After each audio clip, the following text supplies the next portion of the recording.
But I am going to do a piece today called As Man.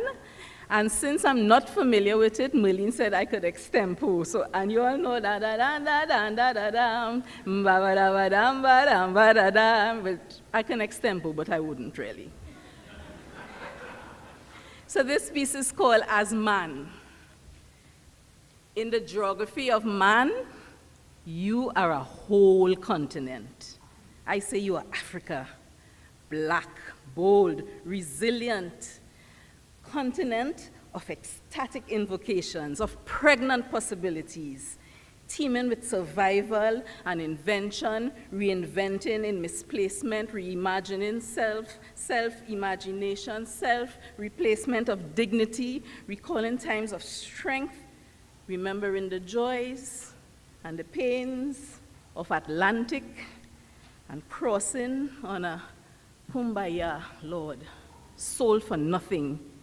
Yet, you are the pedagogy of abstract gestures, deep gestures of boundless compassion with infinitely gentle rituals of affection, intention, reinvention, because, well, nobody knows the trouble seen to define your original score of existence in another continent, under searing sunbeams, slaving, surviving, remaining, singing, drumming, dancing, to replace pain with resilience, bold, strong as man.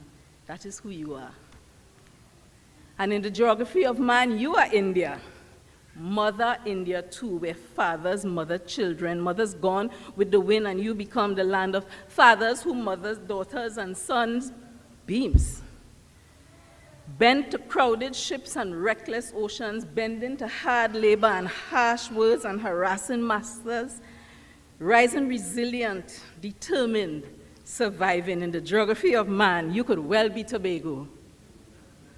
Simply warm and tranquil, paradise, island of passionate emotions, of atmosphere laden with hush, infusing sensibilities to a scientific accuracy, a haven of passionate tendencies, where languid waters beat out jubilant scores, a resting heart, bonding, producing, reproducing, procreating, and continuing God's plan to fill the earth.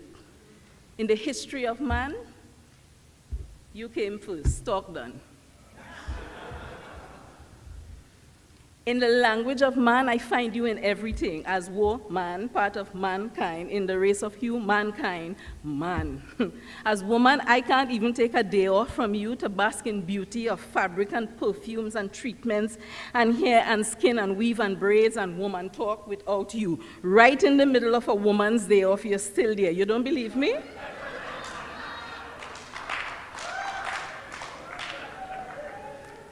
You don't believe me? What are you here to do today to do, ma'am? Manicure.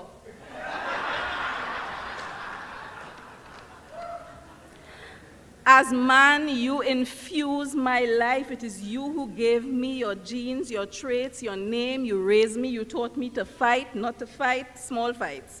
To stop fighting the fights for my rights. To stop fighting to please everyone. To stop fighting to prove people wrong. To stop fighting until the fight becomes a battle for vision and dreams and ideas, a war about destiny. You taught me to choose this or that, here or there, when and where.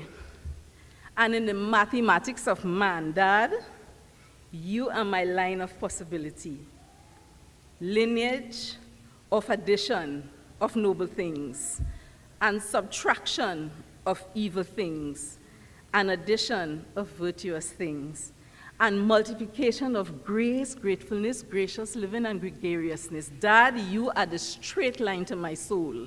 As man, you are a landscape of vegetative hypothesis, Tobago, replete with mountainous valor. You are Africa, and you are India, and Tobago is Africa, island or continent, a body full of promise. And in the history of man, there is no man, mankind, human or woman without man, and as father, you father every generation. And in the mythology of man, even in the mythology of man, if I could fly, if any child could fly high, higher than the sky, so high to even touch the sky, high, higher than that, higher than a flag in a big fete or a hard fete, a big fete with a big flag going overhead like canopy.